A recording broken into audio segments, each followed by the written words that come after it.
कि जो भी सरकार चुन करके आए वो उसका निर्णय करे और देश में यूनिफॉर्म सिविल कोड लागू करे। ये संविधान सभा का आदेश था। और बाबा साहब आम्बेडकर ने कहा था, जो लोग संविधान को समझते नहीं है, देश को समझते नहीं है, सत्ता भूख सेवा कुछ पड़ा नहीं है, उनको पता नहीं है बाबा साहब ने क्या कहा था। बाबा साहब ने कहा था, धार्मिक आधार पर बने। ये मैं बाबा साहब की बात कर रहा हूं, इतना वीडियो कट करके घुमाना मत। आदरणीय सभापति जी, बाबा साहब ने कहा था, धार्मिक आधार पर बने पर्सनल लॉ को खत्म करने की बाबा साहब ने जोरदार वकालत की थी। उस समय के सदस्य के.एम. मुंशी जी ने कहा था, समान नागरिक संहिता को राष्ट्र की एकता और आधुनिकता के लिए अनिवार्य बताया था। कमा मुंशी जी ने। सुप्रीम कोर्ट ने भी कई बार कहा है कि देश में यूनिफॉर्म सिविल कोड जल्द से जल्द लाना चाहिए। सरकारों को आदेश दिए हैं सुप्रीम कोर्ट ने।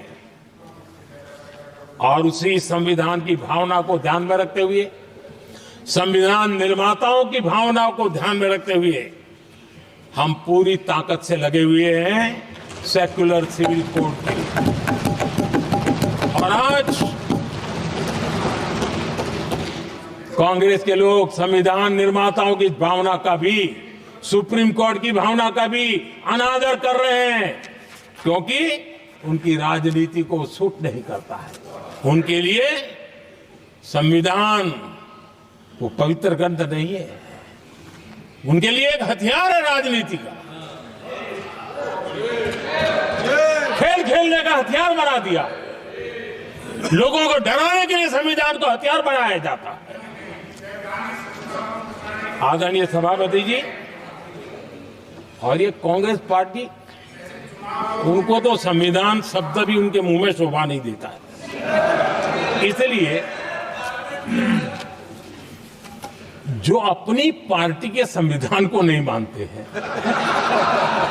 जिन्होंने अपनी पार्टी के संविधान को कभी स्वीकार नहीं किया है, क्योंकि संविधान को स्वीकार करने के लिए एक लोकतांत्रिक स्पिरिट लगता है, जो जिनकी रगों में नहीं है। सत्तावाद और परिवारवाद भरा पड़ा है। अब आप देखिए जो कैसी शुरुआती कितनी गड़बड़ हुई है। मैं कांग्रेस की बात कर रहा हूं।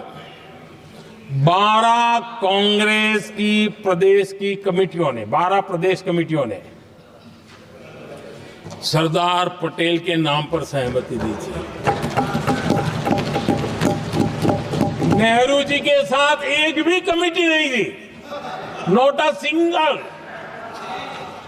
संविधान के तहत सरदार साहब ही देश के प्रधानमंत्री बनते हैं, लेकिन लोकतंत्र में श्रद्धा नहीं, खुद के संविधान पर विश्वास नहीं, खुद के ही संविधान को स्वीकारना नहीं, और सरदार साहब देश के प्रधानमंत्री नहीं बन सके और ये बैठ गए। जो लोग अपनी पार्टी के संविधान को, जो लोग अपनी पार्टी के संविधान को नहीं मानते, वो कैसे देश के संविधान को स्वीकार कर सकते हैं।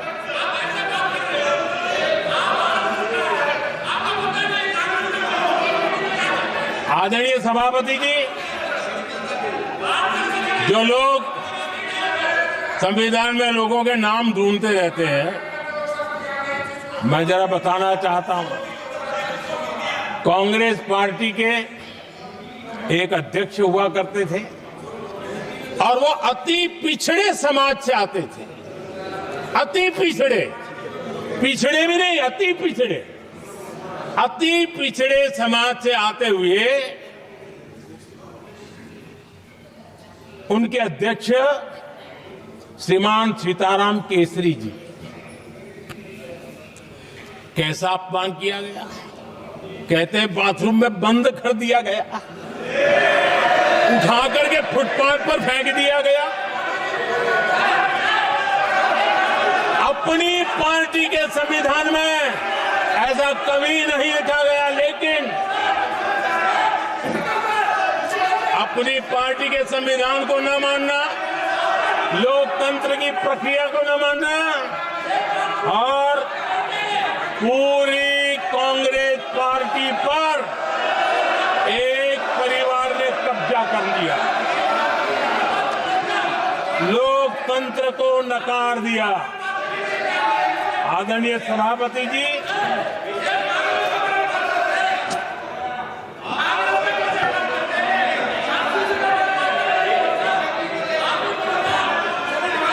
तो आपके सदस्यों ने क्या क्या बोला था ठीक नहीं है।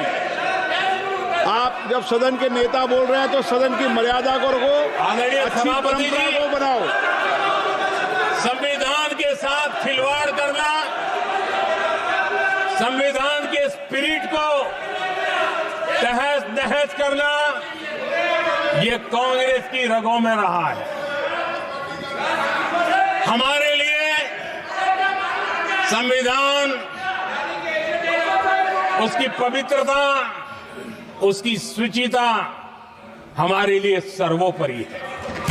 और ये शब्दों में नहीं है, जब जब हमें कसौटी पर कसा गया है, हम तप करके निकले हुए लोग हैं। मैं उदाहरण देना चाहता हूं।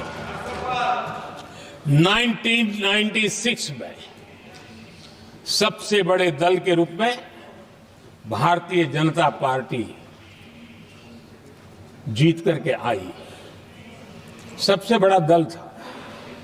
और राष्ट्रपति जी ने संविधान की भावना तहत सबसे बड़े दल को प्रधानमंत्री के शपथ के लिए बुलाया और 13 दिन सरकार चली। अगर हमें संविधान के स्पिरिट के प्रति हमारा भावना न होती तो हम भी ये बांटो, वो बांटो, ये दे दो, वो दे दो, इसको डिप्टी पीएम बना दो, इसको ढिकना बना दो, हम भी सत्ता सुख भोग सकते थे। लेकिन अटल जी ने सौदेबाजी का रास्ता नहीं चुना, संविधान के सम्मान का रास्ता चुना और 13 दिन के बाद इस्तीफा देना स्वीकार कर दिया। ये ऊंचाई है हमारी लोकतंत्र की। इतना ही नहीं, 1998 में एनडीए की सरकार थी, सरकार चल रही थी।